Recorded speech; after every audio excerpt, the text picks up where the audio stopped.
নমস্কাৰ, আপোনালোকে চাবলৈ আৰম্ভ কৰিছে নিউজ নাও আৰু মই অনুপম বৰা। ঢকুৱাখানা সমজিলাৰ ভিতৰত এটা বিশেষ চক্ৰই অবাধ গতিত লাখ লাখ বাঁহ গছ কাটি তহিলং কৰাৰ কাৰ্যক গৰিহণা দিছে স্থানীয় ৰাইজে। নিউজ নাওৰ এক বিশেষ প্ৰতিবেদন।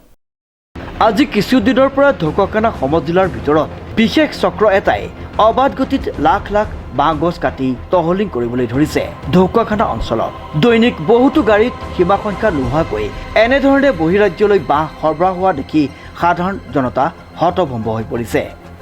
মানে আমাৰ মূলত ঢকুৱাখানা অঞ্চলত অবাধ গতিত যি ধৰণে বাঁহৰ ধ্বংসযজ্ঞ চলিছে, বহুত ডাঙৰ ডাঙৰ কণ্টেইনাৰ আৰু গাড়ীত অহৰহ দৈনিক হাজাৰ হাজাৰ বাঁহ কাটি যি ধৰণকে বহিৰাজ্যলৈকে চালান কৰা এক প্ৰক্ৰিয়া চলি আছে, এই বিষয়টোক লৈ আমি আচলতে অকণমান ক্ষুণ্ণ হৈছোঁ।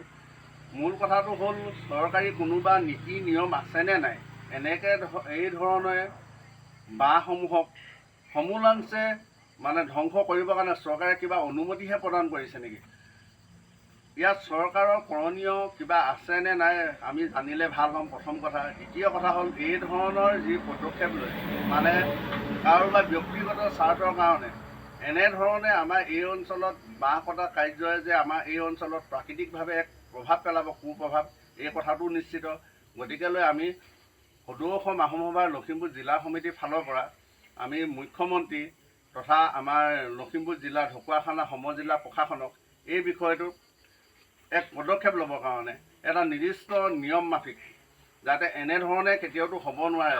গোটেই হয়তো যি গতিত বাঁহ চলি মানে কাটিছে, এই ধৰণকে যদি মুক্তভাৱে বাঁহ কাটিবলৈ হয় আমাৰ এই অঞ্চলত খুব বেছি ছমাহৰ ভিতৰত আমাৰ ইয়াত বাঁহ একেবাৰে চিনচাপ দেখি নোপোৱা হ'ব।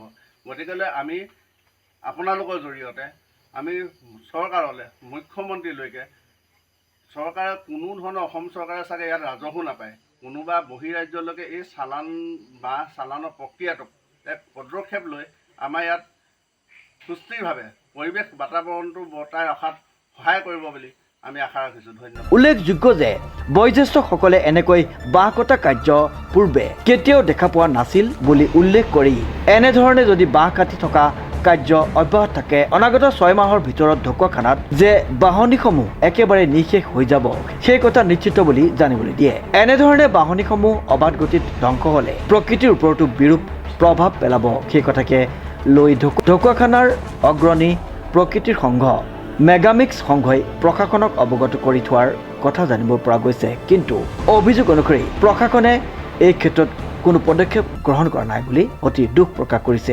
সংগঠনটিয়ে।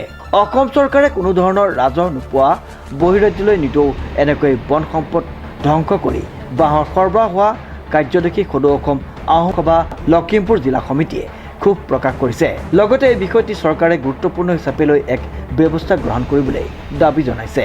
এই সন্দৰ্ভত সদৌ আহোম সভা লখিমপুৰ জিলাৰ সমিতিৰ সাধাৰণ সম্পাদক চাও সুৰজ বৰুৱাই সংবাদ মাধ্যমৰ জৰিয়তে ৰাজ্যৰ জনপ্ৰিয় মুখ্যমন্ত্ৰীগৰাকীক বিষয়টো দৃষ্টিগোচৰ কৰিছে।